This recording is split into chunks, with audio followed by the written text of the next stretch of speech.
Colocamos para gravar já, pessoal, só lembrando aos colegas que este evento ele acontece ao vivo pelo Zoom, mandei o link para vocês, tá? E quem não puder o assistir todo, ou né, até mesmo para rever, né, rever o assunto, a gente pode, né? Você vai poder acessar pelo canal do YouTube e lá você acessar o evento quantas vezes quiser. Legal? A proposta do Revisando é justamente, né, tentar trazer para vocês aulas, tá? Das diversas matérias. Eu não gosto de chamar de aula, vamos chamar de um evento, tá? Um evento, porque a gente não é um curso preparatório.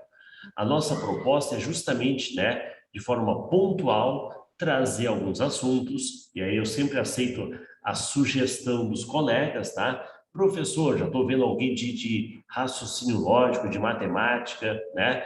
Pô, informática, dá para trabalhar tal assunto? Aula que vem, sábado que vem, eu quero fazer no Quebrando a Banca, né? Trabalhar questões de informática da Fundatec, para quem vai de repente prestar a prova da PGE, legal, legal. Acompanhe sempre a programação da semana do Revisando. E como eu falo, o Revisando ele trabalha de duas maneiras. Aulas 100% gratuita, free, grátis, ok? Mas mesmo assim você manda para mim uma mensagem, eu incluo você na lista para repassar o material, né? Para mandar o link. E aulas onde você que decide o quanto quer pagar. O aluno que acaba definindo o valor, perfeito? A gente acredita que desta forma é uma maneira que nós temos, nós professores, tá? De colaborar para que você continue a tua preparação, tá? Você continue estudando, continue, né, buscando alcançar aquele sonho de passar em um concurso, ok? E eu sei que, né, com a divulgação, com o teu esforço, né, de repassar para os colegas, divulgar, se você curtiu, legal, repassa aí isso para os amigos, com certeza a gente vai ter um público sempre fiel, que vai acabar, né, digamos, bancando aí, né, a estrutura. Temos um custo? Claro que temos. Mas se a gente compartilhar, se a gente dividir isso, sai legal, baratinho para cada um e a gente consegue manter um trabalho de qualidade para vocês. Perfeito? Então, a gente depende de vocês, tá? Já estou terminando a agenda, vou colocar lá no canal, no nosso Facebook, tá? Vou divulgar para minha lista de contatos. Então, sempre procura, acessa o canal do YouTube e você fica sempre esperto aí quanto aos eventos que vão acontecendo. Perfeito? Hoje, né, o passo a passo aí de redação na parte dissertativa com o professor Pollux. Está aqui com a gente já, professor? Olá, tudo bem? Boa noite a Opa. todos. Vamos lá. Então, vou deixar os alunos com você, tá? Comanda esse pessoal aí que está sedento por conhecimento, ok? Abraço, Obrigado, Pollux. Até Marcos. mais. Obrigado. Pessoal, boa noite a todos. A maioria me conhece, né? Mas de repente tem algum que não me conhece. Eu sou o professor Paulo Martins, sou professor de língua portuguesa e dou aula em cursos preparatórios desde 1997. Então faz mais de 24 anos, porque comecei lá em março de 97. Então já faz 24 anos e meio, vamos dizer assim, né?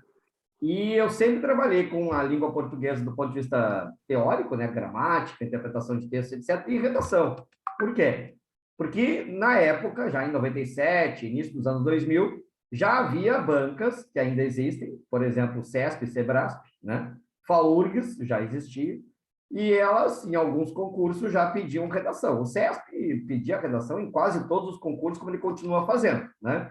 Em PRF, Polícia Federal, etc., né? E, à medida que as bancas foram surgindo, porque há muitas bancas novas que surgiram depois dos anos 2000, né, gente? 2005, 2010, 2015, etc., né? Elas foram aproveitando essa onda, né, em alguns concursos colocando redação. É o caso, por exemplo, da Fundatec, aqui no Rio Grande do Sul, né, que passou a exigir redação em alguns concursos. Na verdade, não é ela que exige, é a comissão de concurso que diz, ó, Fundatec, neste concurso para qual tu estás contratado, vai haver redação. Então, por exemplo, o PGE do Rio Grande do Sul. Não foi a Fundatec que decidiu da cabeça dela, vou exigir redação. Claro que não. Isso aí para eles é até ruim, dá mais trabalho, dá mais custo, etc. A comissão de concurso da PGE disse, nós queremos redação para analista e para técnico, né? Professor de Porto Alegre, da Fundatec, que é uma novidade também, né? O professor de Porto Alegre tem redação. E quem é que exigiu isso? A comissão de concurso do concurso de professor de Porto Alegre, né? E assim é a comissão de concurso da Polícia Federal, comissão de concurso da Polícia Rodoviária Federal, comissão de concursos de tribunais regionais do trabalho, Tribunal Regional Eleitoral. Aliás, isso é uma decisão do CNJ.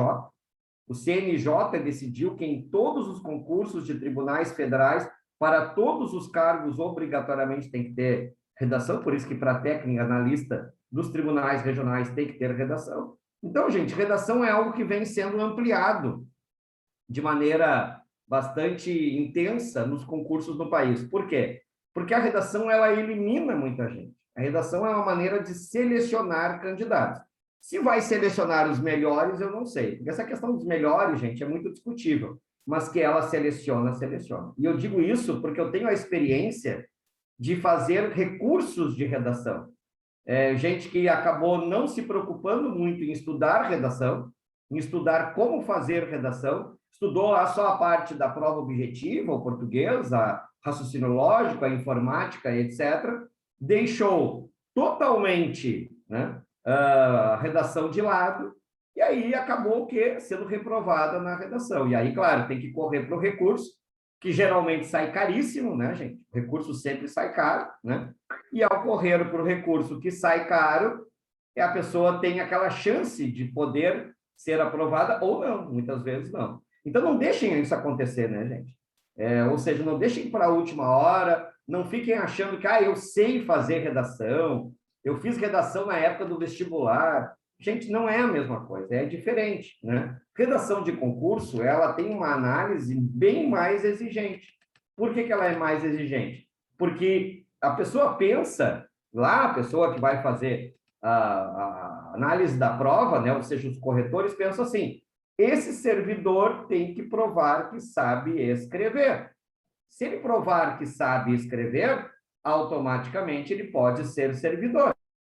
Se ele não provar que sabe escrever, ele não pode ser servidor. Porque vocês imaginem, por exemplo, um delegado de polícia que não sabe escrever, gente, direito. Ele vai ter que elaborar inquérito. Ele vai ter que mandar o inquérito por MP, né? Então, ou seja, para a justiça, imagina se ele não sabe escrever, não sabe elaborar, né, gente? Imaginem vocês um analista da PGE que não sabe escrever direito. Como é que vai ser analista da PGE? É isso que eles têm em mente. Então, eles querem que vocês provem que, além do conteúdo teórico, lá na prova A, B, C, D, E, que vocês também provem que saibam escrever. Provem que sabem elaborar um tipo de redação. E que tipo de redação é esse? Não é qualquer redação. Porque as pessoas acham que escrever é fazer, tipo assim, uma tempestade de ideias, né? Tipo que a gente chamaria de método Chico Xavier, né? Assim, baixar a cabeça e começar lá, né, a escrever, a transcrever aquilo que ele recebia lá de algum espírito. Não é isso, gente, né? Redação, ela tem que ser bem pensada, ela tem que ser bem estruturada, porque tudo é levado em consideração. O que se leva em consideração numa redação? 3 aspectos. 3. Um aspecto é o aspecto do conteúdo, ou seja, se a pessoa tem bons argumentos, se ela tem bons exemplos.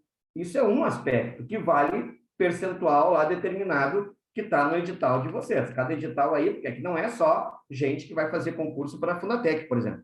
Tem gente aqui para outros concursos, então não vou dar aula só para um determinado concurso, vou falar de vários, tá? Isso aí vocês têm que olhar no edital de vocês, qual é o peso que cada item vai ter lá na redação. Em geral é mais ou menos assim. O conteúdo tem um peso de 40%. Às vezes um pouco mais, às vezes um pouco menos.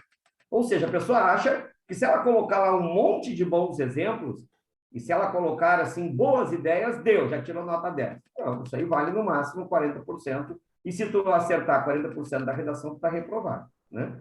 Mais 30% da redação é estrutura. O que é estrutura, gente? É exatamente o que eu vou ensinar a vocês hoje. A nossa aula de hoje, ela é uma aula de estrutura da redação. Obrigado. Porque conteúdo, gente, conteúdo é algo que vocês têm que ter na mente de vocês. Pessoal, desliguem os microfones, por favor, aí, quem está com o microfone ligado, por favor. Conteúdo é algo que vocês têm que ter na mente de vocês, pela leitura de jornais, pela leitura de revistas, pela leitura de sites bons, não site com fake news, por favor, mas sites de boa informação. O conteúdo vocês têm que ter antes da prova, certo? Estrutura é como organizar uma redação. Não é jogar um monte de ideias lá completamente desconexas, não. Elas têm que ter organização. Estrutura dissertativa tem uma organização prévia, pré-estabelecida e bem fechadinha. Ela não dá margem, assim, a invenções da pessoa na hora. Ou é daquele jeito, ou vai ter ponto descontado. É assim que funciona. E mais 30 pontos, ou 30%, vão ser da parte de expressão. O que é expressão, gente? É gramática. Crase, concordância, regência, acentuação, ortografia, tudo isso vale um bom percentual da nota. E não é uma coisa que se aprende de um dia para o outro, né? Convenhamos. É algo que a gente aprende durante bastante tempo. Vocês devem estar estudando isso para a prova de português, e esse conhecimento, também vai ser usado lá na prova de redação. Então, vejam, a redação ela é dividida nesses 3 aspectos. Conteúdo, que é algo que vocês devem estar acumulando e devem ter acumulado ao longo da vida de vocês pela leitura, né? Leitura. Também assistir televisão, obviamente, né? Mas a TV aberta, hoje em dia, você sabe, é pouca informação e muita bobagem, né? Mas é realmente quem assiste aí jornais da Globo News, CNN, etc., né? E procura filtrar aquilo que realmente é bom, né? Porque nem tudo é bom ali, né, gente? Tem coisa ali que é ruim, mas a pessoa filtrando, ela acha boas notícias. Então, essa é a parte do conteúdo ao longo da vida de vocês. A parte de gramática, que é a expressão, vocês devem estar estudando para a prova de português. Inclusive, muitos aí devem ser meus alunos dos cursos de português, né? E a parte de estrutura é exatamente a que eu vou trabalhar hoje, ou seja, vou trabalhar com vocês um certo passo a passo de como elaborar a redação. Existem outros passos a passos, outras maneiras? Sim, claro que tem, gente. Há várias maneiras diferentes.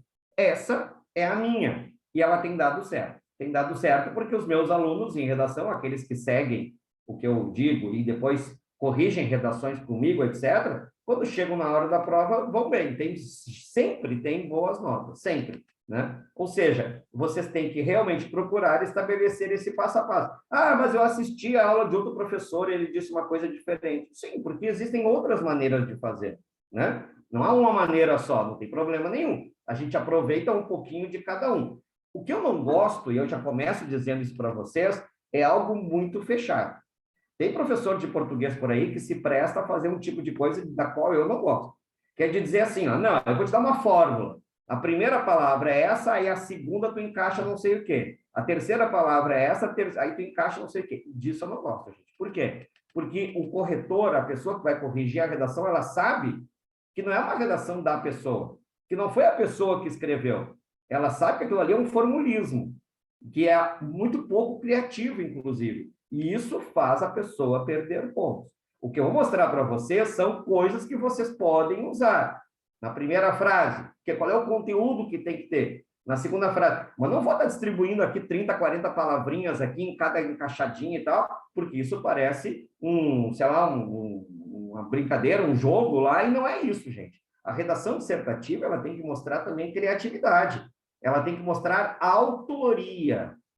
Autoria é algo fundamental. Quem está escrevendo tem que mostrar que aquilo ali reflete suas próprias ideias, reflete os seus exemplos, reflete o seu conhecimento.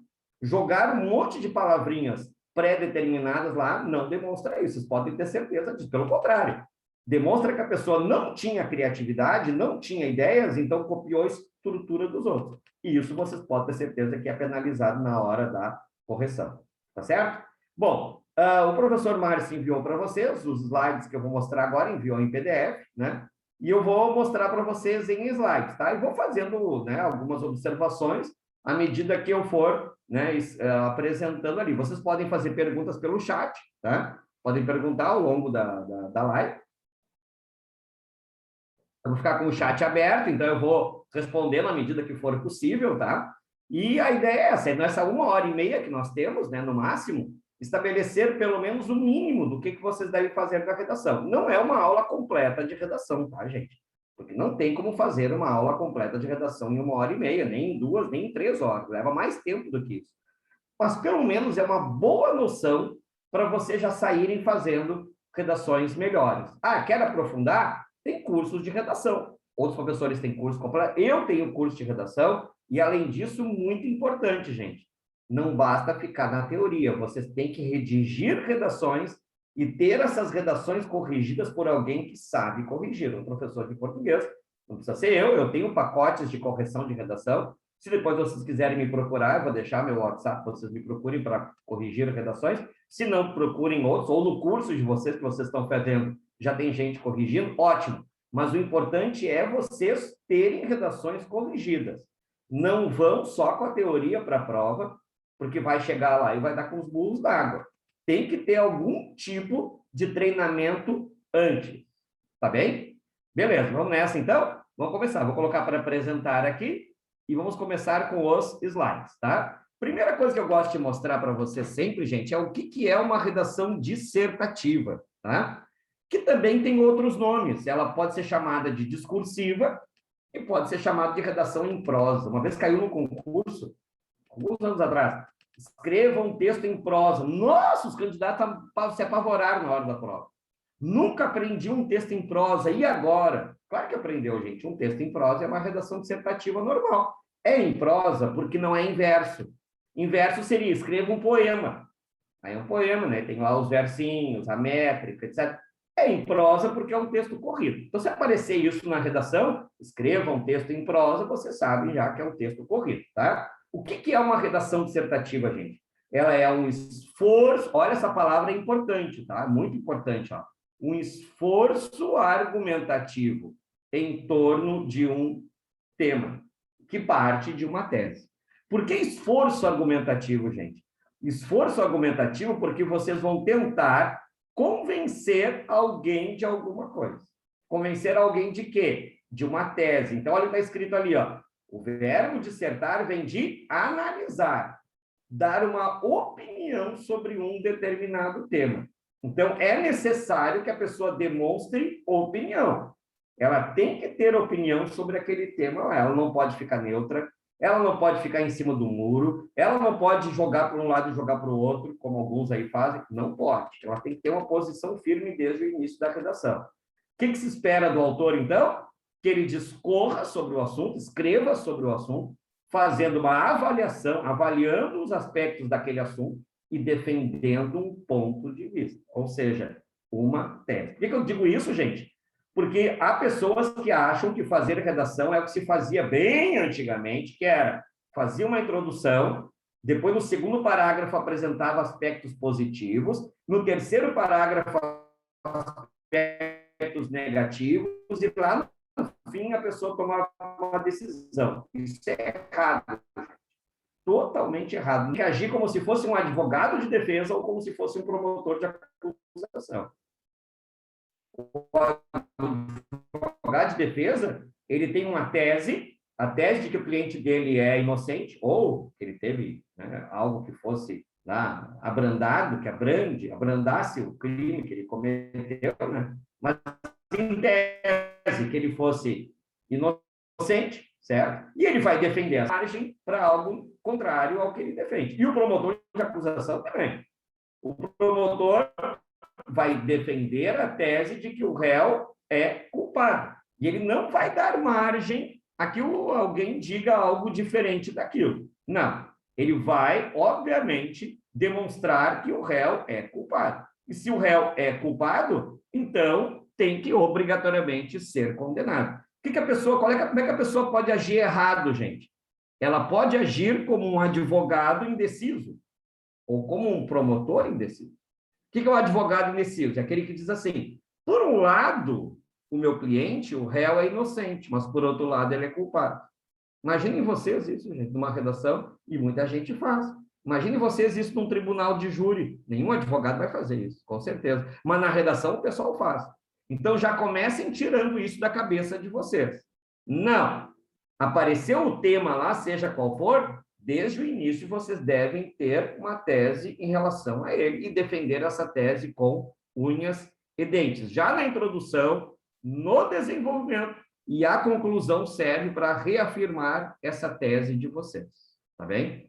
Bom, Além disso, gente, a opinião do autor não